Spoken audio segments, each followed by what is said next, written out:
Palavra da Verdade, com Hernandes Dias Lopes. Amados, nós vamos abrir a Palavra de Deus no Evangelho de Cristo, conforme o relato de Marcos, capítulo 7. Marcos, capítulo 7. Versos 31 ao verso 37.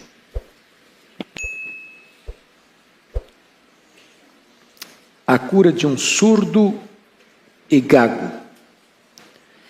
De novo se retirou das terras de Tiro e foi por Sidom até ao mar da Galileia, através do território de Decápolis. Então lhe trouxeram um surdo e gago e lhe suplicaram que impusesse as mãos sobre ele. Jesus, tirando-o da multidão à parte, pôs-lhe os dedos nos ouvidos e lhe tocou a língua com saliva. Depois, erguendo os olhos ao céu, suspirou e disse: Efatá, que quer dizer, abre-te.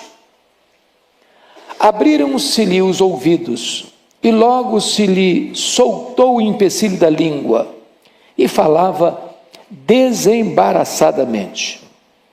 Mas lhes ordenou que a ninguém o dissessem. Contudo, quanto mais recomendava, tanto mais eles o divulgavam. Maravilhavam-se sobremaneira, dizendo: tudo ele tem feito esplendidamente bem. Não somente faz ouvir os surdos, como falar os mudos. Eu quero então hoje tratar com vocês sobre um esplêndido milagre. O Senhor Jesus Cristo, neste processo de ensino-aprendizagem, usou muitos recursos didáticos, pedagógicos, para transmitir aos homens a sua mensagem. Seus métodos eram variados e muito próprios a cada circunstância, a cada tempo, a cada pessoa. Talvez nós pudéssemos resumir os métodos que Jesus usou em 5 métodos. Primeiro, ele usou sermões, ele foi um pregador. Segundo, ele usou parábolas, ele era um grande mestre. Terceiro, ele usou respostas aos inquiridores, ou até inquisidores, até aqueles que queriam pegá-lo no contrapé. E ele usou as respostas para ensinar. Quarto, ele usou atitudes e comportamentos, ações, atitudes, decisões. E finalmente, ele usou milagres. Via de regra, os milagres que Jesus realizou eram também pedagógicos. Quase toda cura que Jesus operou tinha por trás uma lição espiritual. É por isso que o evangelista João usa a palavra sinal, ou sinais, para os milagres. Porque os milagres operados tinham uma lição espiritual por trás a ser transmitida. Uma espécie de a doença do corpo era uma imagem da doença da alma. E aqui vamos considerar este milagre. Este milagre registrado aqui em Marcos foi realizado por Jesus e só Marcos registra esse milagre. Só Marcos faz referência a este fato. E eu quero destacar então aqui algumas lições para o nosso ensino nesta noite. A primeira lição que salta aos olhos nesse texto é a compaixão de Jesus. Então, todos com a Bíblia aberta comigo, vamos considerar primeiro o verso 31. De novo, se retirou das terras de Tiro e foi por Sidom até o mar da Galileia, através do território de Decápolis. Por que é importante frisar isso? E aqui está a compaixão de Jesus. Porque se você voltar 1,5 páginas da sua Bíblia, você verá no capítulo 5, depois de uma tempestade, Jesus desembarcando nessa região de Decápolis, dentro de um cemitério de noite, onde havia um homem endemoniado, tomado de uma legião de demônios, 6.000 demônios. E diz a Bíblia que Jesus o liberta, que Jesus o cura, que Jesus o salva, e que os habitantes daquela região vieram a Jesus, amando mais os porcos do que Jesus, expulsaram Jesus da sua terra. E o homem curado, liberto, salvo, suplica Jesus para acompanhá-lo. E Jesus: não, você não vai me acompanhar. Volta para casa, fala para a sua família o quanto Deus fez por você. Agora o Senhor Jesus está de volta nessa mesma região de onde ele foi expulso, dando uma segunda chance, uma segunda oportunidade, trazendo àquele povo novamente a mensagem da salvação. Maravilhosamente, antes de Jesus ser expulso, ele deixa lá um missionário: eu estou indo embora, mas a minha mensagem fica. Eu estou saindo, mas um embaixador meu vai continuar aqui. E agora Jesus está de volta. E este gesto de Jesus de voltar a um lugar de onde ele foi expulso, retrata para nós a sua grande benevolência. Mais do que isso, em segundo lugar, Jesus oferece uma espécie de segunda oportunidade para aquele povo. E Deus é tão compassivo que ele faz assim com você e comigo. A sua presença aqui hoje pode ser, Deus está dizendo o seguinte: olha, eu estou lhe dando mais uma chance, estou lhe dando mais uma oportunidade. Eu não abro mão de falar o seu coração, eu não desisto de fazer uma obra na sua vida.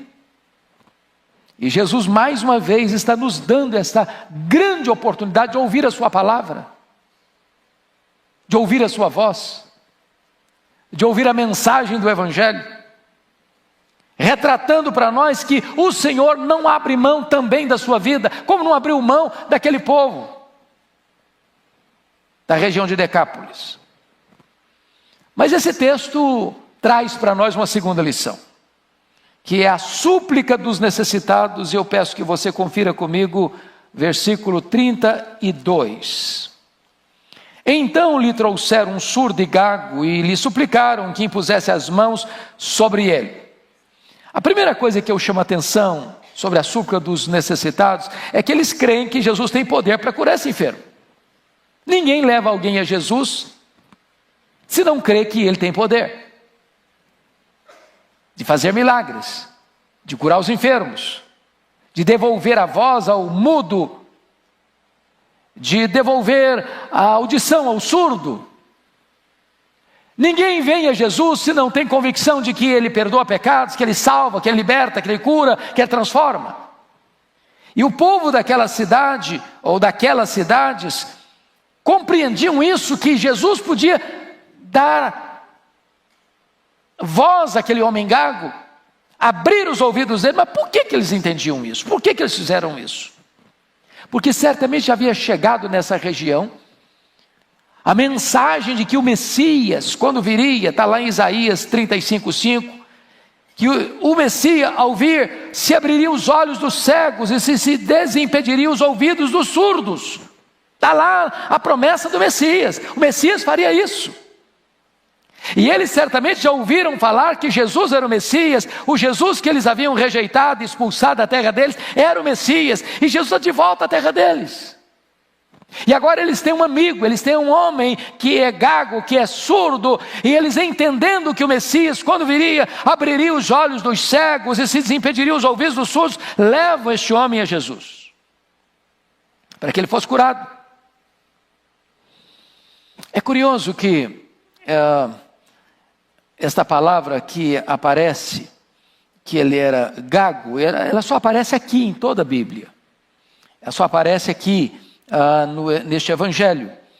E esta palavra retrata aquilo que lá na Septuaginta foi traduzido, verso de Isaías 35:6, a língua dos mudos cantará.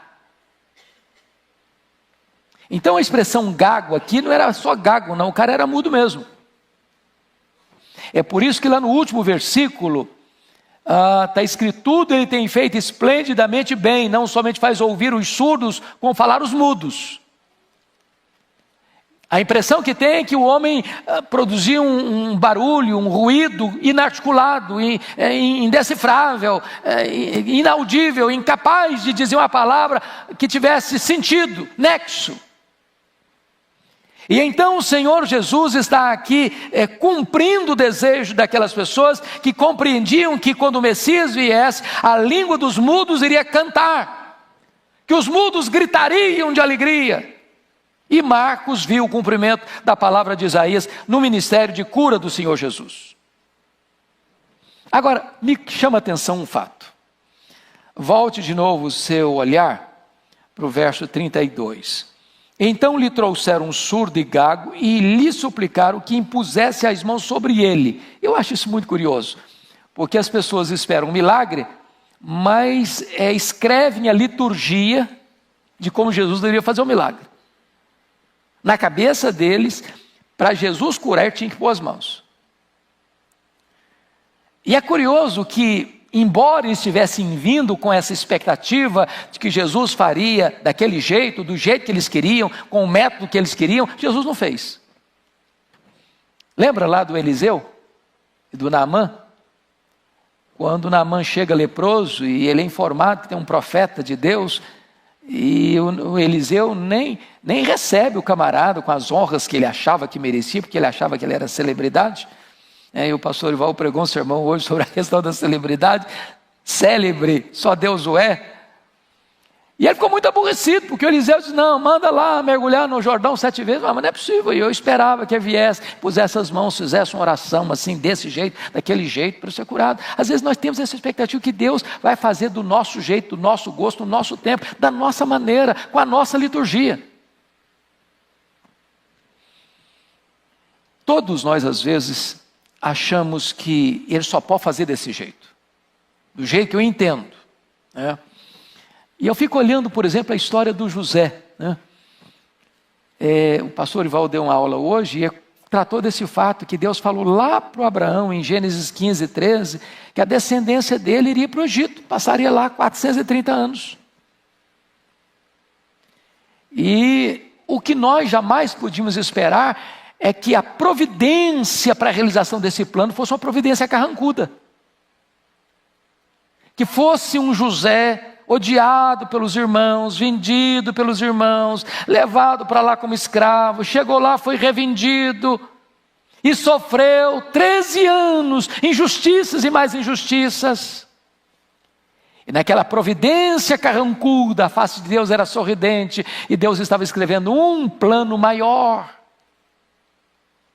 Para que José compreendesse depois: vocês me mandaram para cá como escravo, mas foi a mão de Deus que me trouxe. Vocês intentaram mal contra mim, mas Deus transformou em bênção.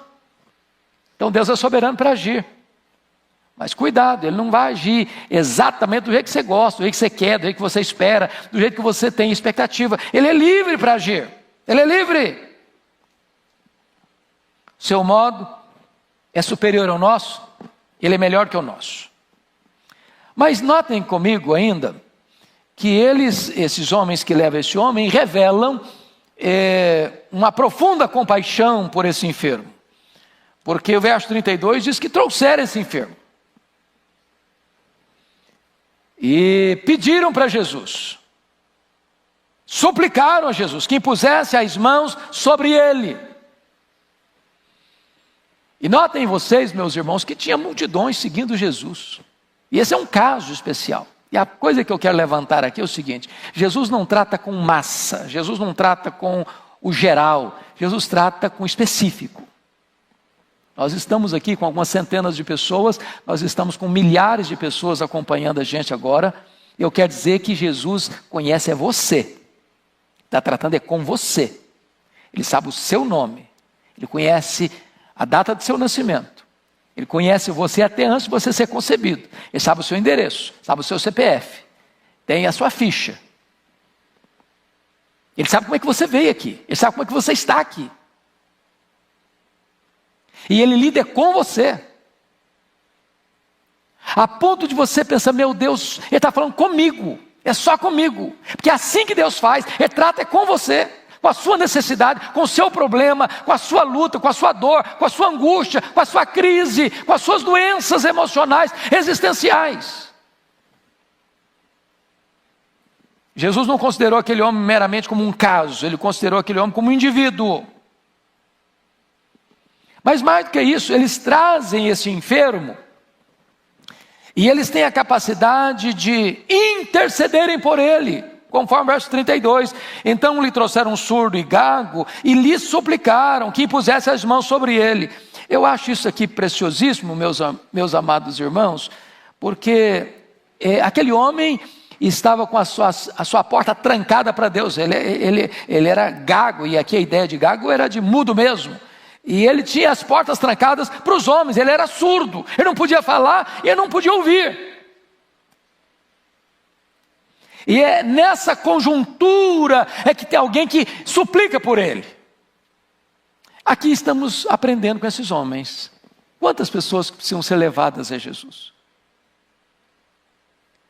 Quantas pessoas que você e eu poderíamos e deveríamos ser instrumentos nas mãos de Deus para levar as pessoas a Jesus? E pedir a Jesus, Senhor, essa pessoa está precisando de uma intervenção tua, essa pessoa está precisando de um milagre teu, essa pessoa está precisando de uma intervenção soberana tua. Ó Senhor, olha essa causa aqui, ó Senhor, ó o fulano aqui, ó Deus, aquele ali está precisando de um socorro, está precisando de uma ajuda. Quantas vezes nós nos omitimos em levar pessoas a Cristo, em suplicar ao Senhor por elas, sermos instrumentos nas mãos de Deus para a vida delas. Mas aí, notem comigo agora o método que Jesus vai usar para curar aquele homem. 6 são as circunstâncias que aconteceram neste milagre. Primeiro, Jesus não fez o que eles pediram.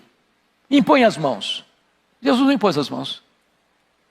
Ele faz do jeito dele, ele é livre, ele é soberano. Primeira coisa então, Jesus chamou o surdo mudo à parte. Olha aí o verso 33 comigo. Jesus tirando-o da multidão à parte. Por que Jesus fez isso? Tirou o cara dos holofotes. Talvez Jesus fez isso para que o doente ficasse mais à vontade. Para dizer o seguinte, olha, você não é um número na massa, você para mim é importante. Você é único, você é singular. Eu vim aqui cuidar de você. É com você que eu me importo. Segundo, Jesus colocou os dedos nos seus ouvidos. Olha a liturgia de Jesus aqui, olha o ritual de Jesus. Botou o dedo nos ouvidos, para quê? Para criar ponto de contato com seus sentidos, para despertar fé. Terceiro, Jesus pôs saliva em sua língua. Versículo 33. E lhe tocou a língua com saliva, para quê? Para indicar-lhe que algo deveria ser feito pela sua língua, e ele iria fazer isso. Quarto, Jesus levantou os olhos para o céu. É isso que está escrito aí, versículo 34. Depois erguendo os olhos ao céu, mostrando a sua total dependência de Deus. Quinto, está escrito aí no verso 35. Suspirou. A ideia aqui é de um grande suspiro, mostrando que aquilo que machucava aquele homem, trazia dor àquele homem, segregação social àquele homem, mexia com ele. Os dramas nossos mexem com o coração de Jesus. Ele não é indiferente à sua dor. Ele não está distante de você. Ele se importa com você. Ele sabe o que você está passando e ele se importa com isso. Isso traz um suspiro na alma de Jesus. Mas em sexto lugar, Jesus pronunciou uma palavra de virtude. Efatá, efatá, que quer dizer, abre-te. É a palavra de poder, é a palavra de autoridade, é a palavra do onipotente, é a palavra do médico dos médicos, é a palavra do Salvador, é a palavra que traz cura e libertação para aquele homem.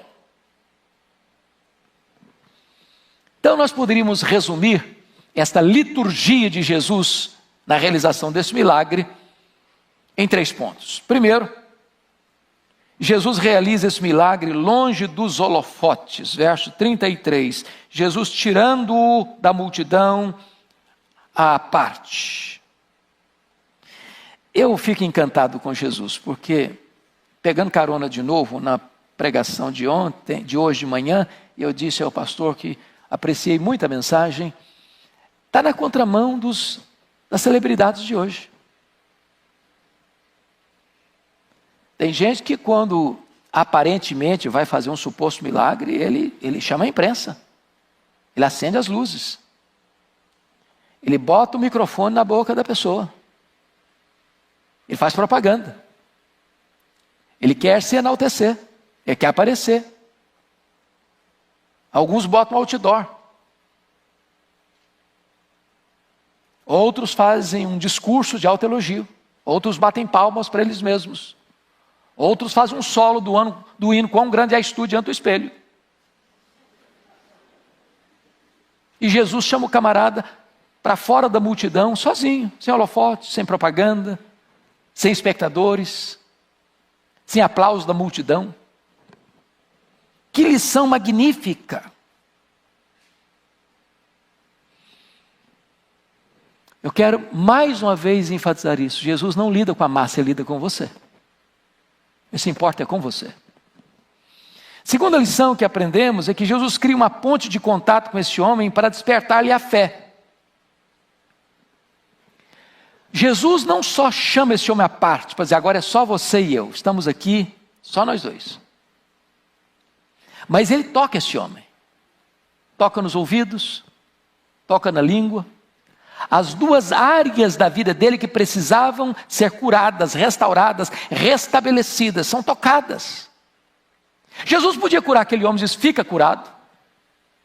Jesus podia curá-lo à distância, Jesus podia curá-lo ali presencialmente, Jesus podia curá-lo sem falar uma palavra, Jesus podia curá-lo apenas dando uma palavra. Mas Jesus dá um passo a mais. Ele está num território gentílico.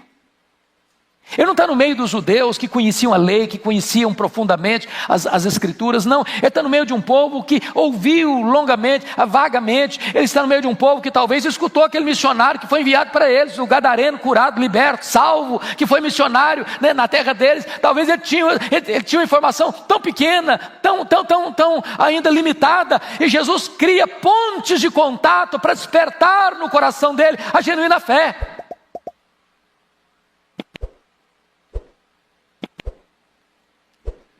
Ele faz isso como tocou o leproso. Leproso que não podia ser tocado, tomado de lepra. E o homem disse para Jesus, se tu quiseres, tu podes purificar-me. E Jesus, profundamente compadecido dele, tocou e lhe disse, quero, fica limpo. Imediatamente o homem ficou limpo.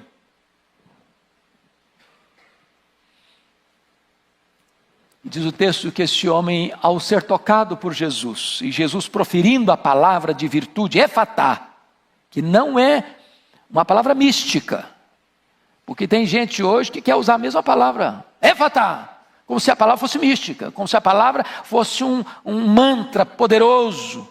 Não, Jesus apenas usou uma palavra da língua dele, abre-te. O que criou tem poder para refazer. E Jesus está aqui hoje para abrir os seus ouvidos espirituais, para abrir a sua língua, para você glorificar a Deus. Então o terceiro aspecto então é que Jesus pronuncia essa palavra de poder, o verso 34, depois erguendo os olhos ao céu, suspirou e disse, efatá, que quer dizer, abre-te. Amados irmãos, eu quero dizer hoje a você que Jesus está aqui. E Ele é o que pode pronunciar essa palavra com virtude.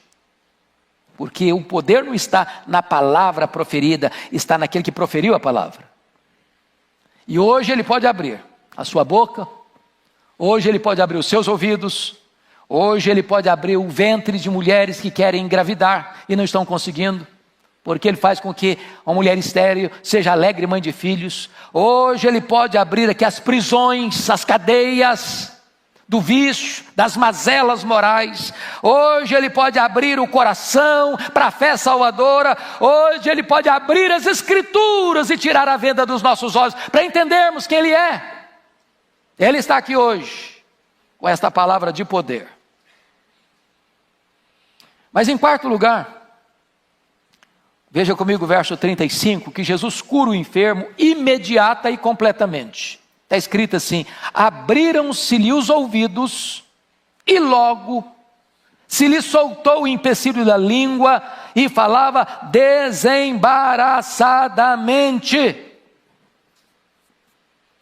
Eu queria chamar a sua atenção para esse fato. Se você ler os milagres operados por Jesus, não houve aquele tipo de milagre que a pessoa está curada, mas a pessoa sai capenga, sai mancando, os sintomas ainda estão lá, né?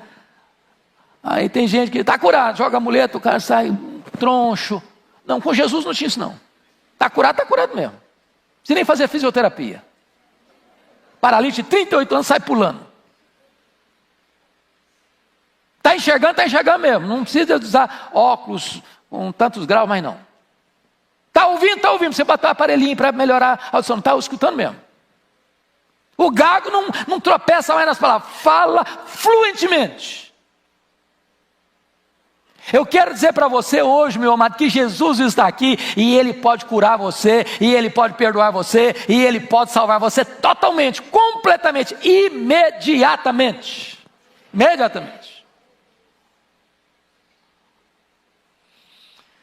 Quinto lugar, olha comigo o verso 36, Jesus proíbe a publicidade do milagre, mas lhes ordenou que a ninguém o dissessem, contudo, quanto mais recomendava, tanto mais eles o divulgavam. Talvez você pergunte, por que Jesus proibiu de divulgar? Não é uma coisa boa? É coisa boa, tem que falar. Quando você vai olhar o contexto, por que Jesus proibiu que alguns milagres operados por Ele não fossem proclamados?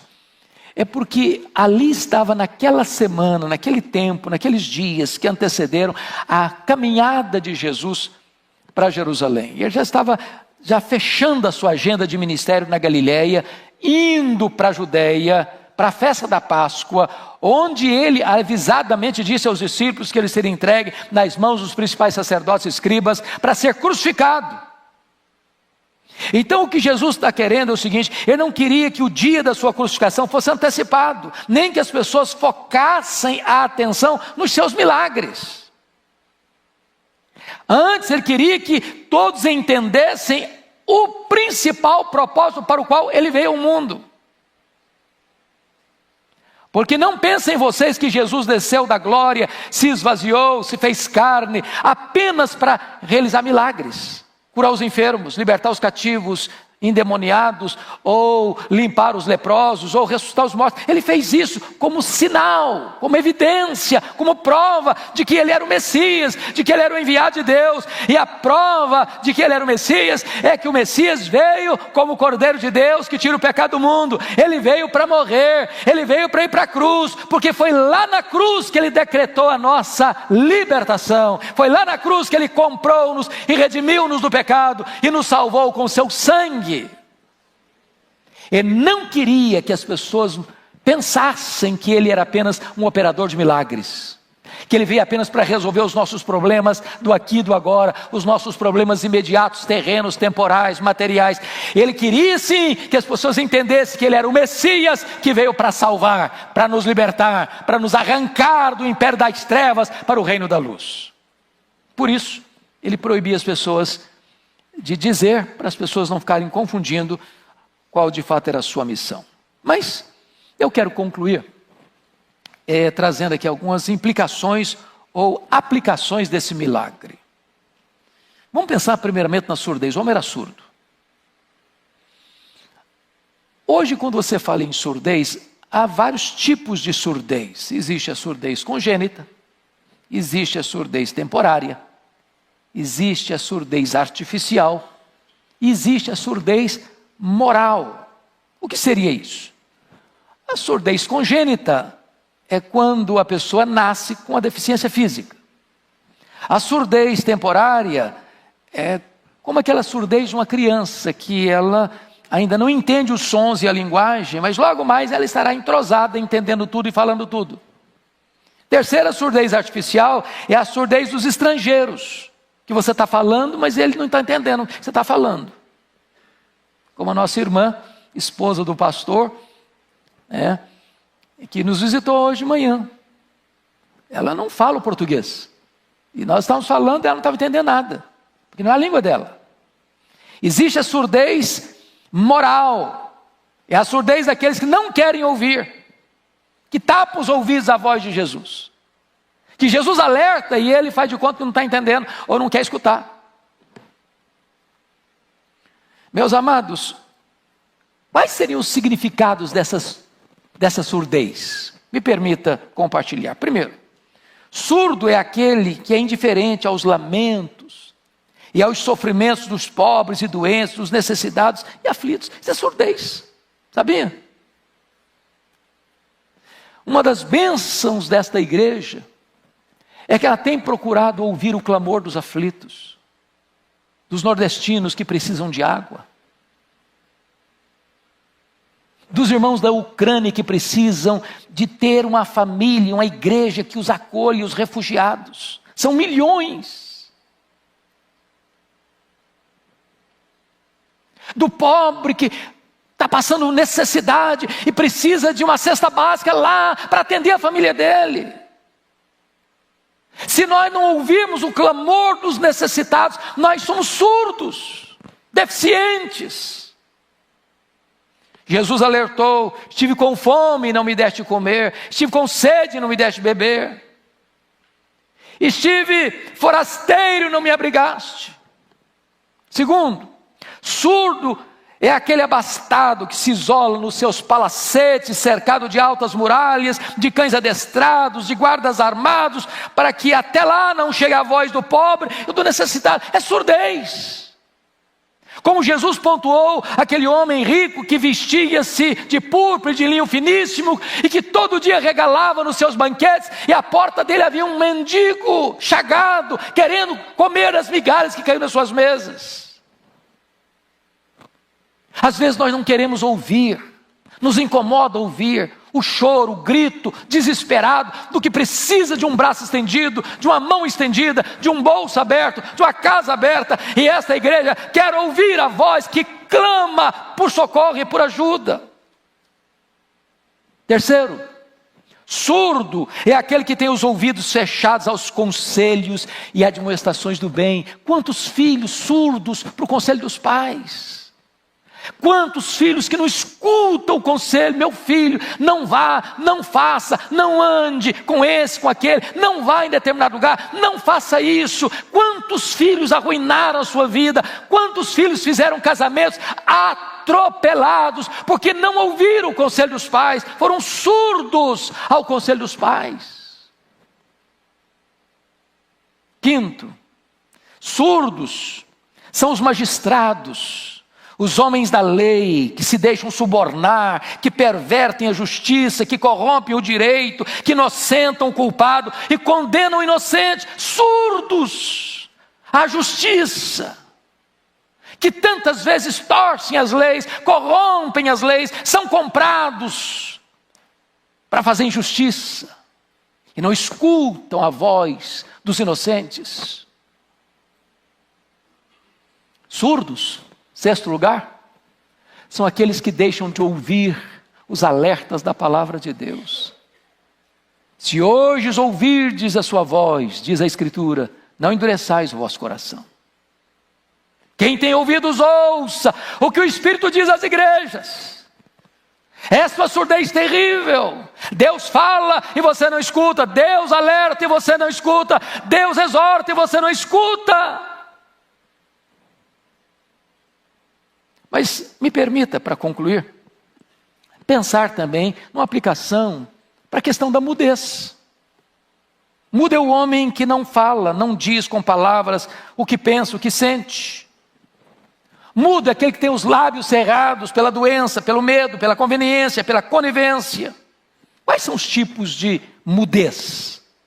Aplicando espiritualmente esse texto. Primeiro, Mudos são os tipos amorfos, abúlicos, que não se decidem e não se firmam.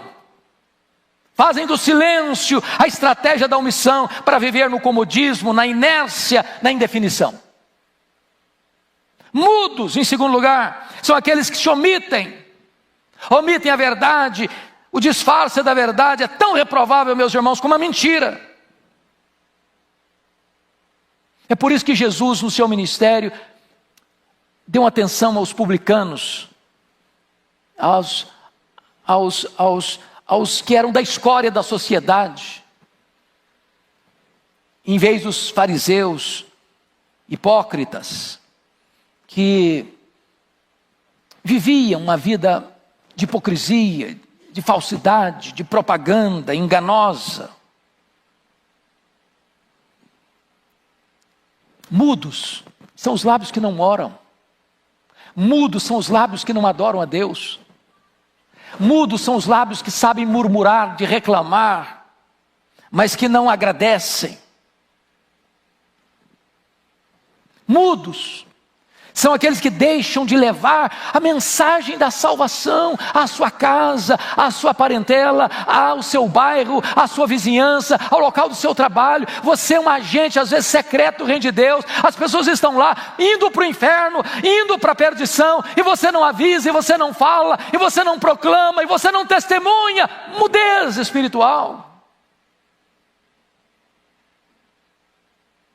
Alguém já disse que o mundo é mais infeliz pela omissão dos retos do que pela malícia dos maus. O mundo é mais infeliz pela mudez dos cristãos do que pela loquacidade dos incrédulos. Mas eu quero concluir com o verso final. Olhem comigo o verso 37, por favor. Maravilhavam-se sobremaneira, dizendo: tudo ele tem feito esplendidamente bem, não somente faz ouvir os surdos, como falar os mudos.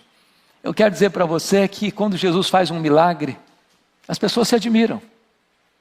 E as pessoas vão se admirar ao ver o milagre de Jesus na sua vida. A mudança, a transformação. Elas vão se admirar. Alguns não admiram mesmo. Nada em Cristo. Chegaram a acusar Jesus de Beelzebu, de endemoniado, de beberrão, de comilão. Não admiram, apesar da beleza dele. Alguns admiram as coisas que Cristo faz, mas não admiram quem Cristo é. Mas louvado seja Deus, meus amados irmãos. Hoje você e eu viemos aqui porque nós admiramos Jesus, quem Ele é e o que Ele faz. Mas finalmente os milagres de Cristo revelam as obras perfeitas de Deus. Quando o Senhor criou todas as coisas, está lá em Gênesis capítulo 1. E então Ele deixa para o final a sua obra-prima. E a Bíblia diz que Deus criou o homem e a mulher, a sua imagem, a sua semelhança. E tudo que Deus tinha feito, Deus tinha dado nota: bom, bom, bom, bom, bom, bom. Quando Deus encerra a criação, com a obra-prima da criação, o homem e a mulher, Deus deu uma nota máxima: muito bom, muito bom, muito bom. E agora, o mesmo que criou as coisas visíveis e invisíveis, tudo tem feito esplendidamente, a ponto de fazer ouvir os surdos e falar os mudos. Ele tem feito esplendidamente essa coisa na sua vida. Você é um milagre da graça? Eu quero que você cure a sua fronte, por gentileza. Nós vamos orar. Porque o mesmo Jesus Todo-Poderoso está aqui. E Ele é o mesmo ontem, hoje, eternamente o mesmo. E Ele não só fez, Ele faz e continuará fazendo. E hoje Ele pode fazer algo extraordinário na sua vida. O que é que você está precisando? Ele vai fazer do jeito dele, da forma dele. Mas há poder nele para dizer na sua vida: Éfatá, E o milagre acontece. E as correntes se quebram. E a luz chega. E a voz do Evangelho ecoa. E tudo se faz novo na sua história e na sua vida. Senhor Deus, nós te adoramos. Nós te adoramos. Porque nesta noite a tua palavra tão preciosa e rica foi lida, foi exposta. Mas reconhecemos, ó Deus, que nós só podemos falar aos ouvidos. E só o teu Espírito pode falar aos corações. Então, Deus, aquilo que nós não podemos fazer, fazes tu, ó Senhor. Aplica esta palavra ao coração daqueles que estão lá nos assistindo em casa, nos mais diversos lugares do mundo agora. Aqueles que estão lá em casa, com as suas lutas, com seus dramas, com as suas deficiências. Faz um milagre, Senhor. Manifesta o teu poder. Aqueles que vieram aqui hoje a esta casa, congregados aqui conosco, ó Deus, tu conheces cada pessoa, tu conheces a história de cada um, onde a tua mão precisa tocar na nossa vida, toca naquela área que precisa ser tocada, que precisa ser curada, que precisa ser restaurada. Oh meu Deus, manifesta o teu poder nesta noite, glorifica o teu santo nome, exalta o teu santo servo Jesus, e faz milagres aqui, Senhor, para que o teu nome seja exaltado, para que Jesus seja honrado, para que a tua glória se manifeste neste lugar. Oramos com gratidão em nome de Jesus. Aleluia. Amém.